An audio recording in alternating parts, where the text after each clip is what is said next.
There is a darkness in humanity that has manifested itself in a lust for blood throughout the ages. The Old Testament and ancient myths catalog murder and revenge as part of the fabric of life in ancient times. Cain slew Abel. Romulus slew Remus. Unleashing the beast within is a possibility for all of us. The decision to kill from passion or premeditation has often defined our world, past, present, and future. Wars have terrorized entire populations for thousands of years. The American West was home to ruthless killers who were idolized in fiction and folklore. Evil evolved to a hideous new form with the genocidal dictators of the 20th century, such as Hitler, Stalin, and Mao Zedong, who ordered the death of tens of millions. But in the middle of the 20th century, a new and chilling phenomenon emerged in post-war Western society: the serial killer. As if fashioned from our nightmares, they terrify and fascinate us. Lurking behind masks of bland normality, they often evade capture for years, decades, or eternity. They are America's serial killers. We killed her. We dumped her body off, and that was it. Nothing to it. Every year in this country, we have about 20 serial killers, 10 of whom are apprehended, 10 of whom are on the loose. And they are, in total, responsible for some 200 deaths. So 200 victims of serial killers on a yearly basis. And what makes this particularly important for us is that the average serial killer is responsible for 10 deaths. That's a huge body count. America's Serial Killers, Portraits in Evil, will strip the covers from a world of profiling and forensic science as we expose America's most brutal serial killers.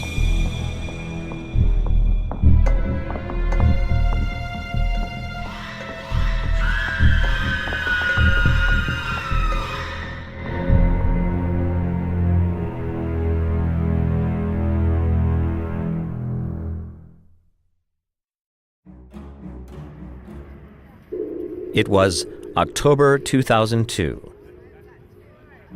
And for the first time ever, Washington, D.C. was experiencing a new kind of terror. A terror that struck from a distance. People riding in their cars along the many miles of freeway surrounding the nation's capital carried with them the fear that they could be next. The next victim if they stopped to shop, stopped to fill their gas tanks, shot dead in an instant, shot dead from a distance. America had never experienced such a fear from the random acts of an unknown pair of serial killers. You know, there's a certain irony here. Statistically, there's a relatively small risk that any of us will be victimized by a serial killer. I don't mean to minimize the horror.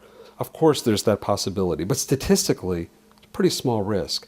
And yet, it's that kind of crime that attracts intense interest. These are the headline kinds of crimes. I mean, all of us, sadly, have become almost immune to the story in our newspapers and the TV news about somebody who walks into a convenience store with a handgun, or somebody who robs a bank, or somebody who lights a fire and burns down an apartment building. I mean, these are horrible crimes, but they don't shock the conscience. We're so used to them.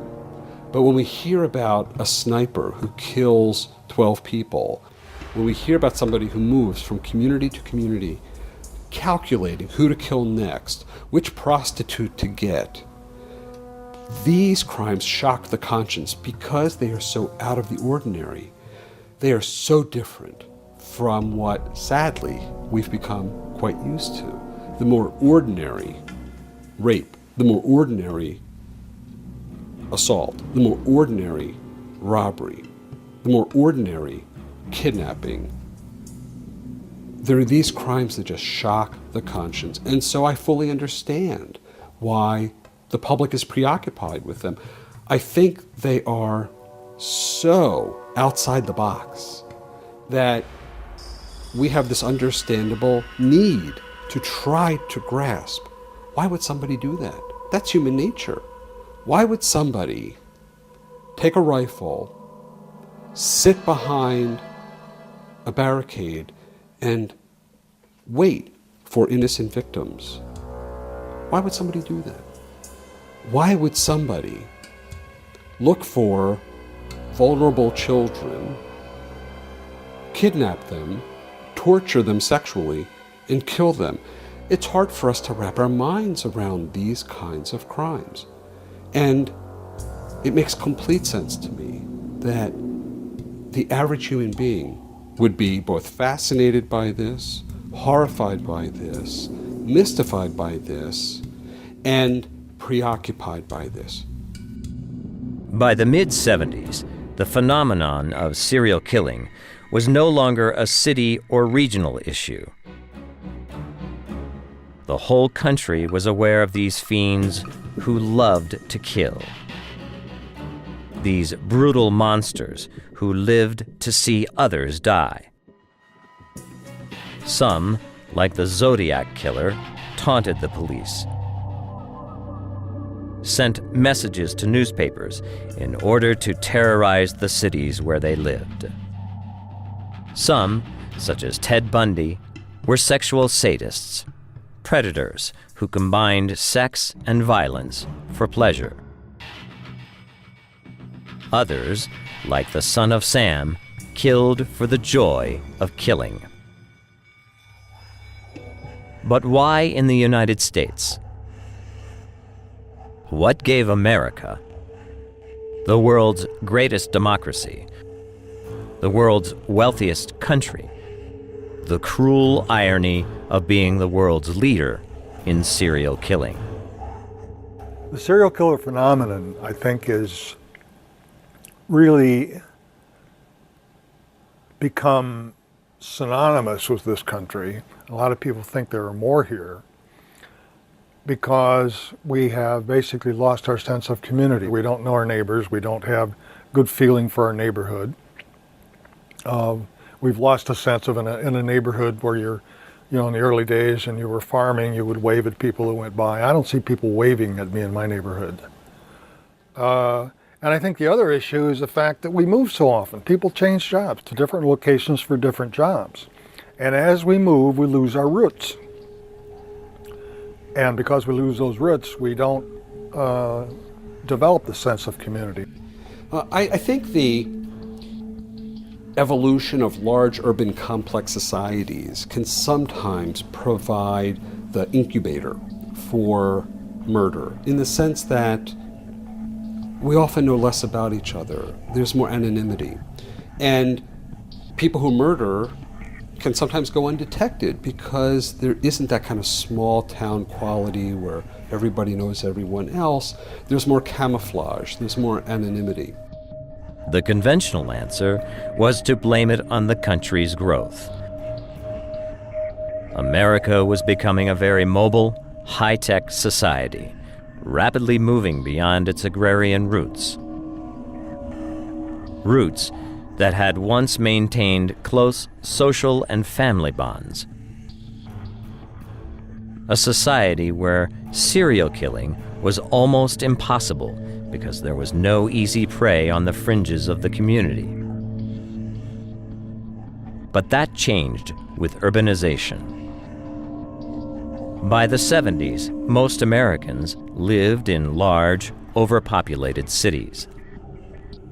But the answers to why America in the 70s and beyond produced so many serial killers wasn't simply that we now lived in large cities. Many criminologists saw that serial killers had entered the American consciousness through newscasts and newspapers. But the electronic media had then gone farther. The media had taken the sex and violence and turned it into drama. Almost overnight, the idea of serial killing had become a part of our fantasies. You also can't deny the role of the media. Now, I'm not a big believer in, hey, you watch a serial killer crime on TV, you go commit one. I don't necessarily believe there's a causal relationship there. Maybe in some cases, maybe. But more than that, I think what it does is it distributes the notion. Maybe you're a mixed up person with a lot of hatred and a lot of negative feelings, and you've been casting about and expressing it in a lot of different ways. But then you watch a crime drama where somebody commits some sort of act and you yourself derive some satisfaction out of vicariously experiencing the act they committed. Maybe that makes you more likely to go and try and commit the act.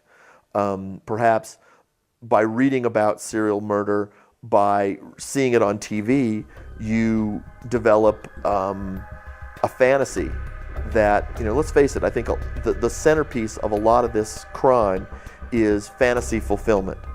Okay? You think about it, you think about it, you think about it, you think about it, you live it, you live it, you live it, and suddenly the thing that was purely imagination, you desire to see that fleshed out in reality. Once serial killing became known, once it saturated the American family and home, the fantasy became a reality for some people. Sometimes this steady drip, drip, drip exposure to violence in movies and television may increase the likelihood because there's this sense of familiar. And when things are familiar, sometimes we imitate. Sometimes we're influenced by that. But if one has seen this kind of footage for years and years and years, there may not be anybody out there saying, go kill the person you don't like. But in that person's psyche, in their bones, there's this familiarity. I think that's it. I think there's a familiarity with violence in this culture that implicitly may send a signal to somebody with violent instincts. You have permission to kill. So anonymity within the type of society America had become was no longer an adequate explanation. Serial killing was too well known. It had achieved its own notoriety, its own celebrity. I mean, there was recently a case in California where a young kid killed his classmate and probably would have gone on to kill others. And his motive was he wanted to become a serial killer. I think he was only 10 or 11 years old. So this is getting to our youth as well as older people. And it's not a very good message to get out there. They're glorifying a very serious and, in many cases, it's a very, very gory, if you will, crime. Americans had come to accept serial killing as a reality, and in a morbid way, looked forward to the next sensational case. And they got it with the buddy killers. A new psychological twist to these demented murderers. It is easier to work out the MO and signature of a lone serial killer, how he works. He is alone, a despicable murderer who wants to be in control of his victims. However, a pair working together introduces a much more complex psychology, derived from the relationship to each other as well as to their victims. Even so, it is a complexity that mirrors the same need for control and dominance over their victims. With those type of situations, you have somebody usually that's dominant and somebody that's a little bit more submissive in the pairing, and the one that's dominant decides what they're going to do and who they're going to do and all that, and the submissive one basically does whatever the dominant one tells him to do. California is a large slice of paradise with a little something for everyone. Tall redwoods, snow-covered peaks,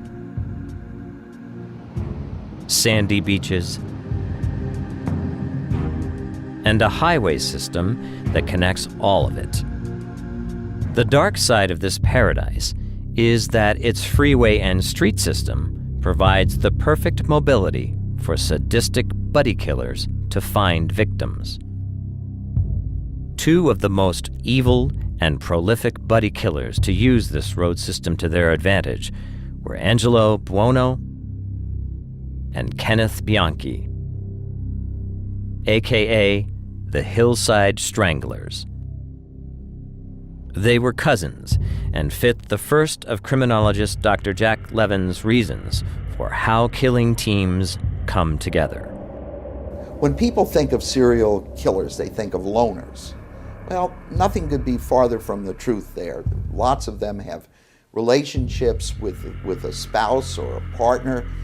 They live with their wives and children. Many of them hold a full-time job, have lots of friends. But about 25 to 30% of all serial killers actually murder in teams. They kill with a partner, with a cousin, a good friend, a lover. They kill together because there's some kind of chemistry that they don't have when they're alone. Kenneth Bianchi was born in 1951 in Connecticut to an alcoholic mother. After dropping out of college, he became a security guard and supported himself with petty thefts of the businesses and homes he was supposed to protect. He drifted to stay out of the clutches of the law and only settled down in 1977 when he finally arrived in Los Angeles and began hanging out with his cousin, Angelo Buono. Buono was older by 17 years. In trouble with the law from an early age, he was now a pimp. Wore fancy clothes, jewelry, and impressed Bianchi with tales of getting as many women as he wanted and, quote, putting them in their place, close quote. Bianchi joined his cousin as a pimp. Very quickly, the pair turned to murder. The older Buono was the mastermind. There's a number of cases of serial murder that involve more than one individual who participated. And the Hillside Stranglers are a classic example of two men whose aberrations dovetailed nicely and allowed them to pursue their common interest in in raping and killing these women. One was a dominant character. I think that's, again, pretty typical of these pairings of serial killers. Buono was a dominant personality. He was the one who really gave the orders. He was the one who really, he was the one who said, this is the night, or this isn't the night, this is the time, this isn't the time. Posing as police officers from 1977 to 1978, the pair targeted Los Angeles, easily hunting down victims. Indeed, the Hillside Stranglers' M.O. had become a staple of television, replayed in shows such as Numbers and the CSI franchise. They used this M.O. to target women. Their first, on October 18th, was a Hollywood prostitute known as Yolanda Washington. They killed roughly once a week after that, dumping their victims' lifeless bodies on hillsides around Los Angeles, hence the name, the Hillside Stranglers. Their last victim, 20-year-old Cindy Hudspeth, was found February 16, 1978, in the trunk of her orange Datsun, driven off a cliff.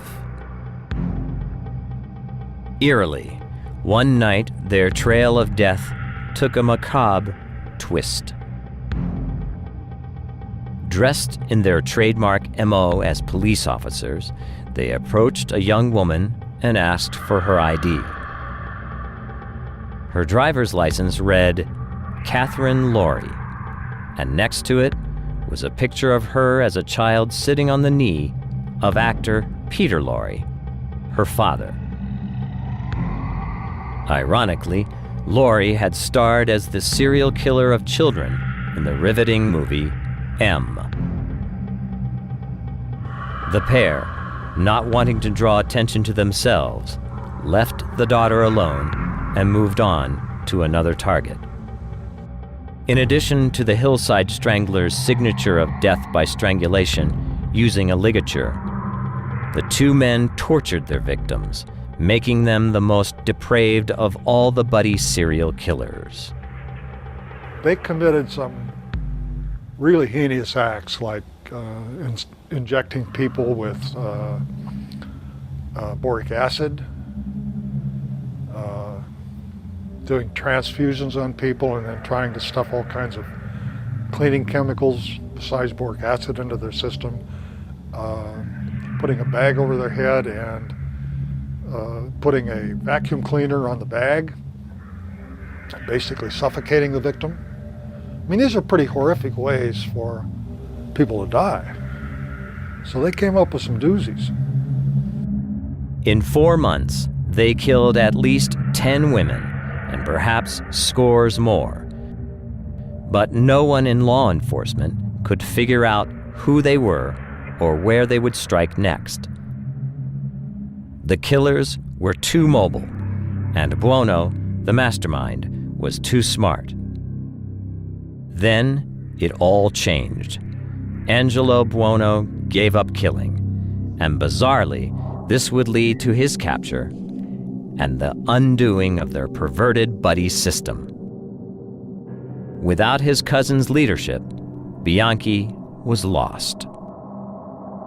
Bianchi, on the other hand, left LA and goes up to state of Washington and works as a security guard, winds up killing 2 people and leaves a very, the whole killing was very amateurish, and he was discovered very rapidly. He had access to the home where the victims had obviously been killed, even though they'd been stuffed in a car and dropped in a ravine. Later, they got information on him, they had witnesses. So he was easily caught. Sentenced to death in the state of Washington, Bianchi turned on his cousin in order to save his own life.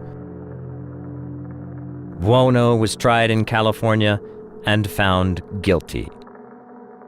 The presiding judge, Ronald M. George, declared at the end of the trial that he would have imposed the death penalty without a second thought for Buono's heinous acts if the jury had allowed it.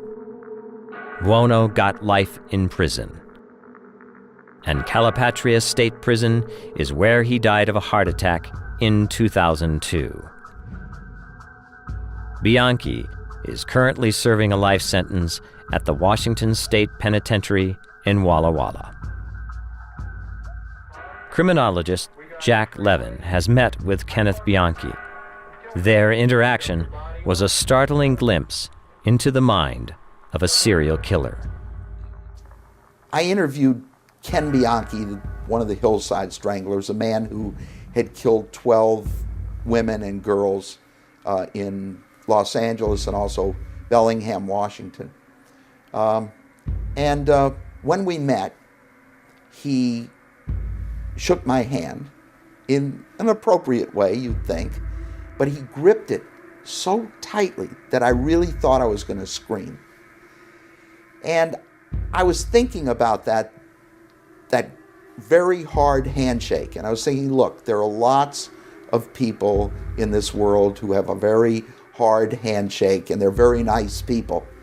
But knowing that Ken Bianchi had killed 12 women, knowing how much he craved power and control, suggested to me that that grip that he had on my hand was meant to send me a message. Look, pal, you may have your PhD and all that, but as long as you're here with me behind bars, I'm still in charge of things, and don't you forget it.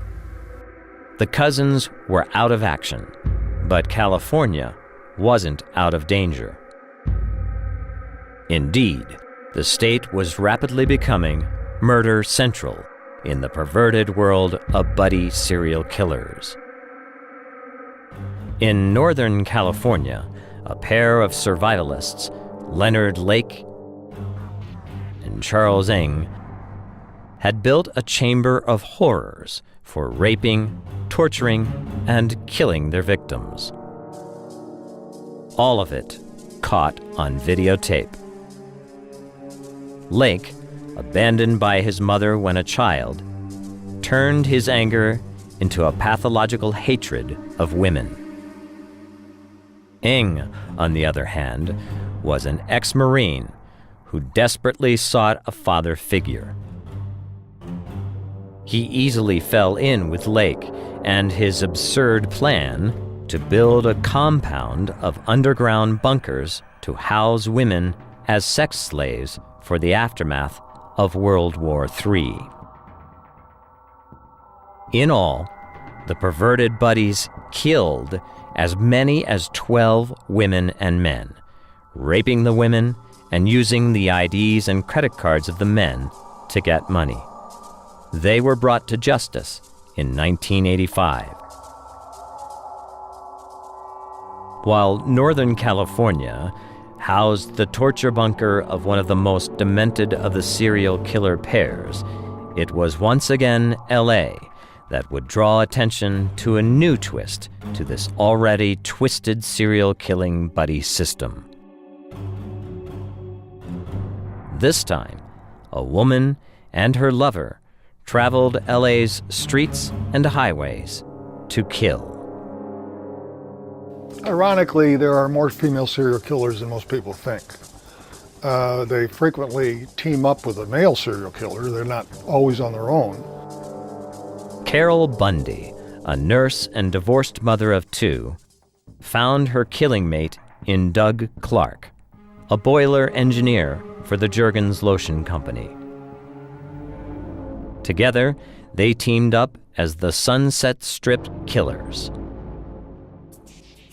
As crazed a duo of serial killers that ever stalked the streets of America's cities. Starting in the spring of 1980, Bundy and Clark went on a murderous rampage through the City of Angels, a rampage that would leave 6 dead. The first victims were discovered in June. 2 women, both killed with the same signature.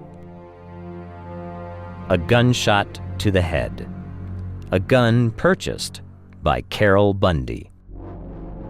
This was followed by the tragic murder of Exie Wilson. Her head, chopped from her body, was discovered days later in an ornate wooden box.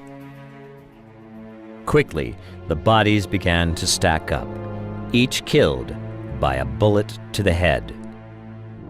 5 women in all, prostitutes and teenage runaways, women from the fringes of society.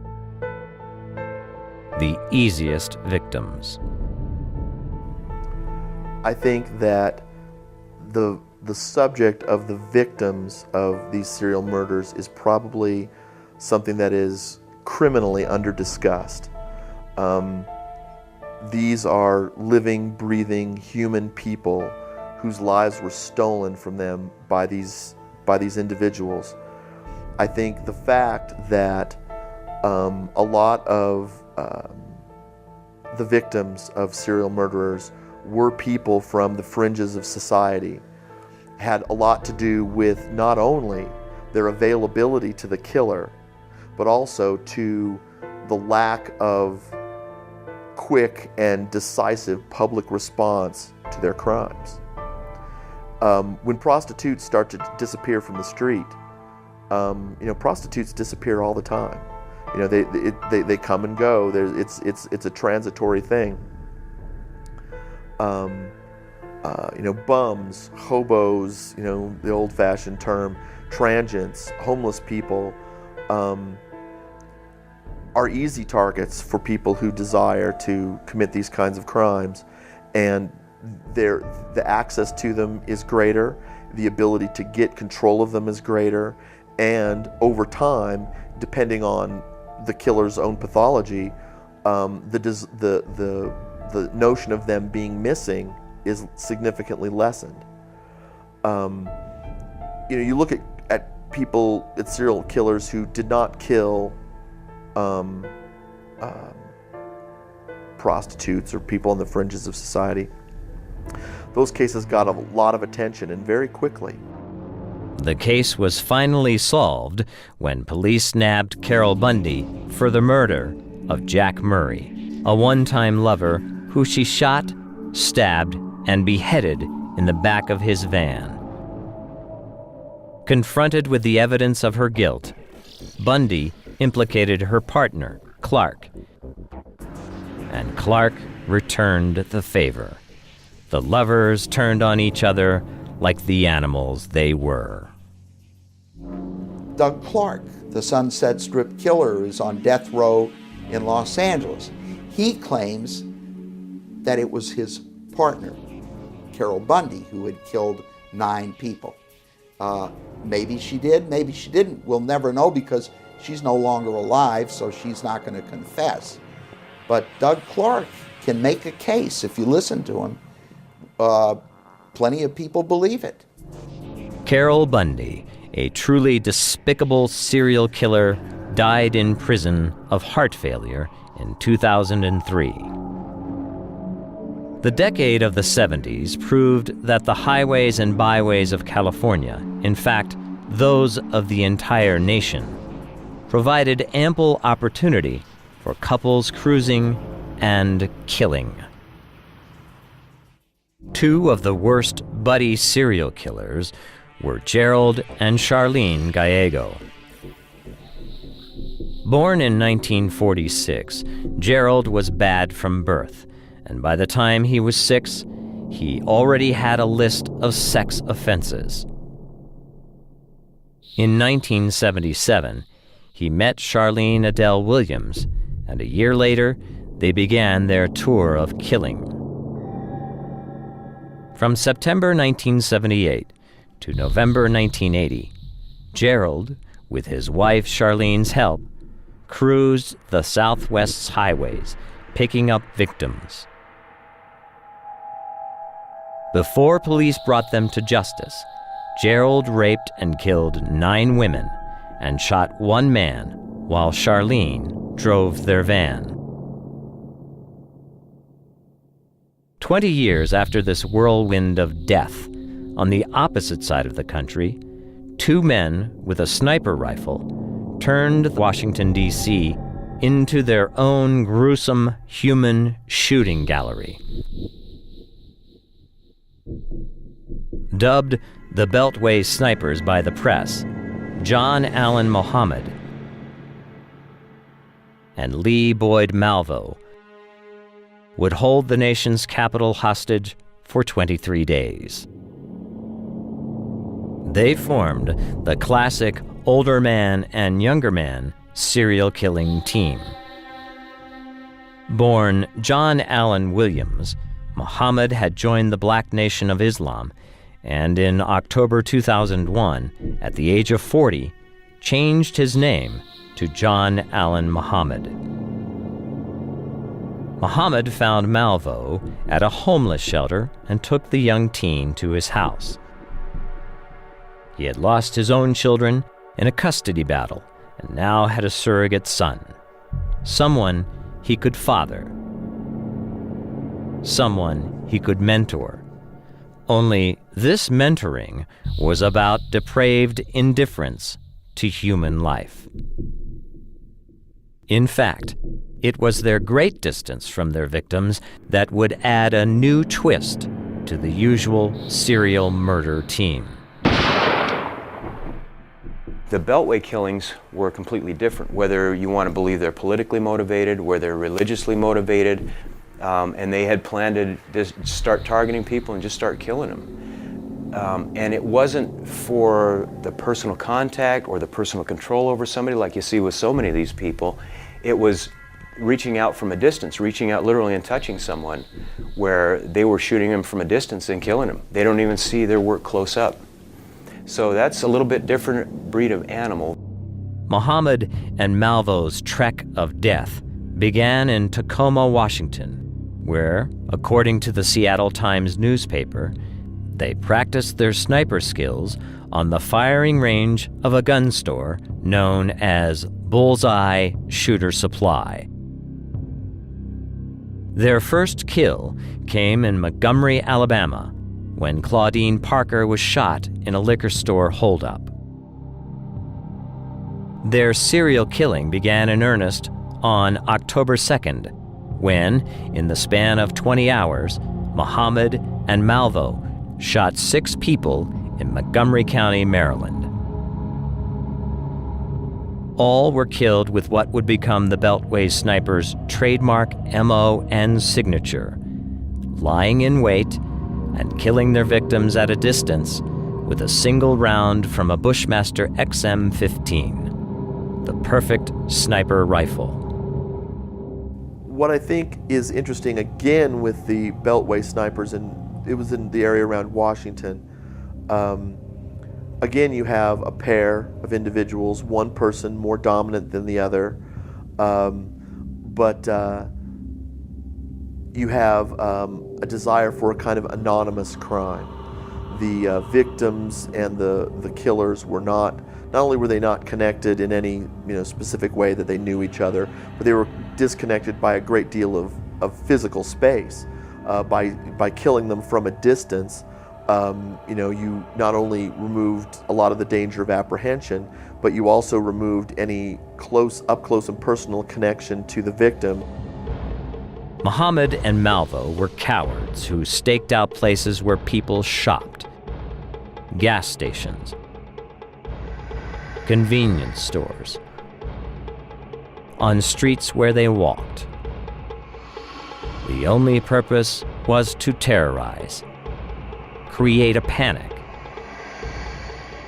Their tactic worked.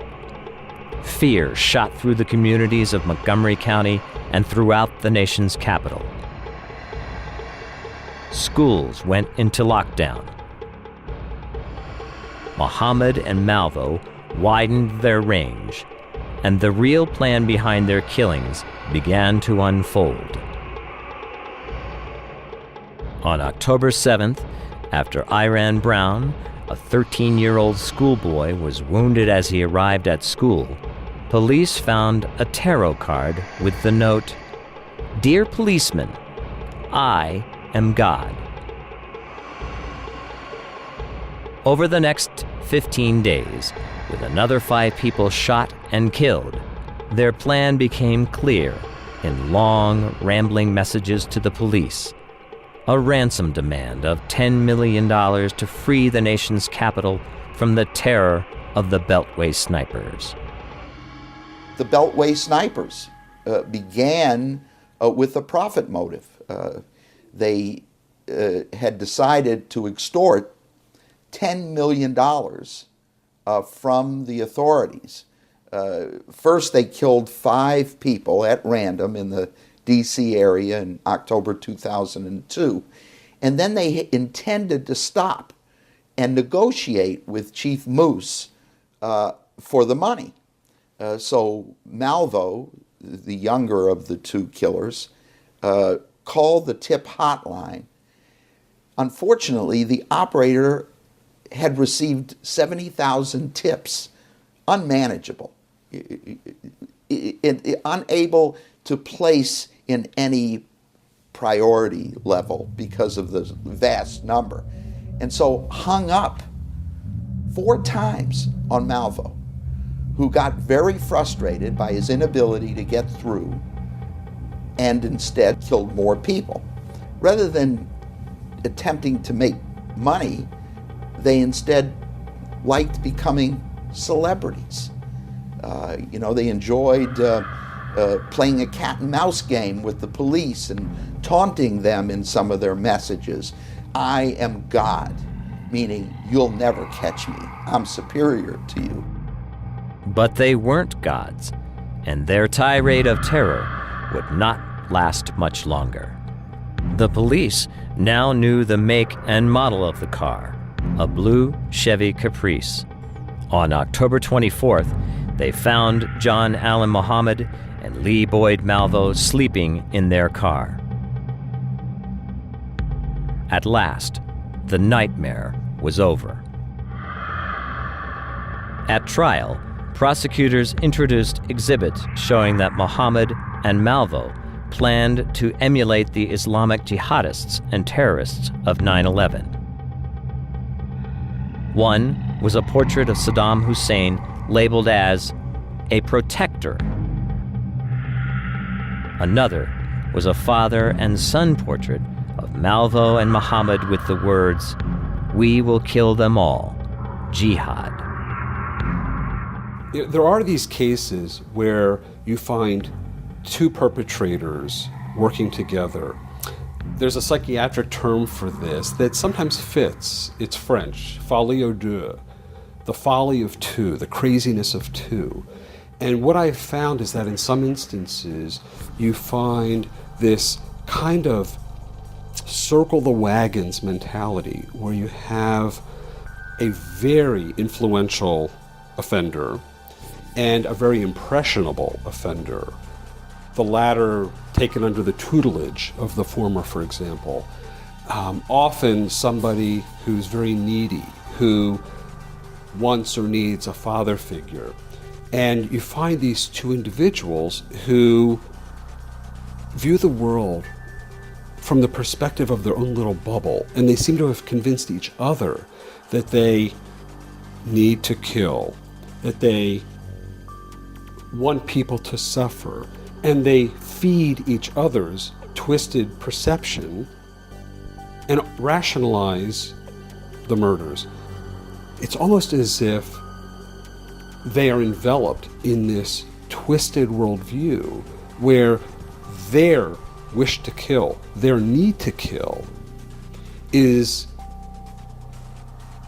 insulated from the more common sense understandings that the rest of us have about why that would be so horrible. At trial, Lee Boyd Malvo testified that the motive for their murders was political. Muhammad was going to use the $10 million to train an army of homeless young boys who would then spread out through the nation, terrorizing its cities and sending America into panic and chaos. A distorted worldview common to cults and among pairs of serial killers. Everybody's familiar with cults, cult phenomena. We're used to thinking of cults as large groups of people who share a religious belief or a political belief. Well, in my mind, sometimes when you find pairs of killers, it's almost like a cult phenomenon where there's this narrow view of how the world works that's limited to this pair, these 2 people. It's very cult-like, but it's in the form of 2 people, not a large group of people. The psychology, in some ways, I think is very similar. As for John Allen Muhammad and Lee Boyd Malvo, many states wanted them to stand trial, but Virginia and Maryland got the honors. In the fall of 2003, Muhammad and Malvo were each found guilty of murder in Virginia. Only Muhammad got the death penalty, having gained, for a moment, celebrity status. And the celebrity function was carried out simply because their images were on the cover of all of our news and celebrity magazines around the country. They became big shots. They were the national anti-heroes that they had hoped to become. In the 21st century, there are more serial killers operating than ever. But with the saturation of crime dramas depicting these murderers, it seems impossible to draw the large media attention they once had. Indeed, Americans inured to the horrific acts of Jeffrey Dahmer and the impersonal sniper attacks of Muhammad and Malvo have become desensitized to what had once been sensational crimes.